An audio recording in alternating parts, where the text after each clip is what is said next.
ধৈর্য ও সময় সব কিছুর উত্তর দেয়। জীবনে কঠিন সময়ে বিচলিত না হয়ে ধৈর্য ধরা উচিত। মনে রাখবেন, সময় যেমনই হোক তা একদিন পরিবর্তন হবেই। তাড়াহুড়ো করবেন না। গাছ লাগানোর সাথে সাথেই ফল পাওয়া যায় না। তার জন্য নির্দিষ্ট ঋতুর অপেক্ষা করতে হয়। তেমনি সঠিক কাজের ফল পেতেও ধৈর্যের প্রয়োজন হয়।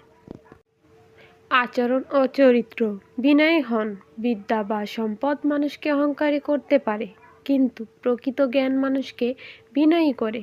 পাহাড়ের চূড়ায় ঘাস জন্মায় না, ঘাস জন্মায় সমতলে।